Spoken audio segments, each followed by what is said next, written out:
प्रयागराज में चल रहे महाकुंभ के बीच किन्नर अखाड़े ने एक बड़ा एक्शन लिया है। किन्नर अखाड़े के संस्थापक ऋषि अजय दास ने ममता कुलकर्णी को महामंडलेश्वर पद से हटाकर अखाड़े से बाहर कर दिया है।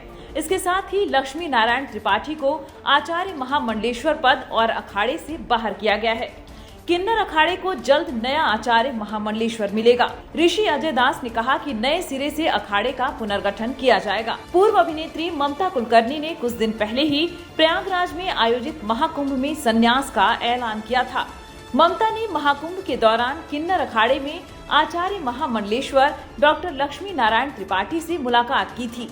इसके बाद ममता ने संगम पर पिंडदान की रस्म निभाई थी और उनका राज्याभिषेक किन्नर अखाड़े में हुआ था। महाकुंभ में संन्यास लेने के बाद ममता कुलकर्णी को एक नया आध्यात्मिक नाम श्री यमई ममता नंदगिरी नाम दिया गया था। इसके साथ ही उन्हें किन्नर अखाड़े के महामंडलेश्वर के रूप में नियुक्त किया गया था। ममता कुलकर्णी को महामंडलेश्वर बनाए जाने पर काफी विवाद हुआ था।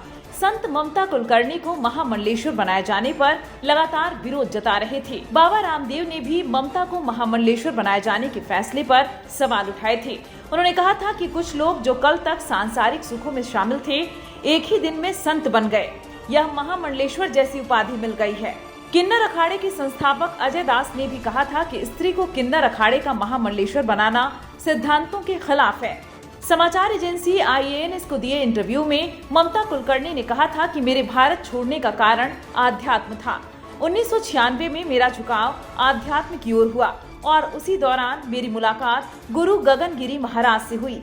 उनके आने के बाद आध्यात्म में मेरी रुचि बढ़ी और मेरी तपस्या शुरू हुई। हालांकि मेरा मानना है कि बॉलीवुड ने मुझे शोहरत दी। मैंने बॉलीवुड को छोड़ दिया और साल 2000 से 2012 तक तपस्या जारी रखी। उन्होंने बताया था, मैंने कई साल दुबई में बिताए, जहां मैं 2 बेडरूम वाले फ्लैट में रहती थी और इन 12 सालों में मैंने ब्रह्मचर्य का पालन किया।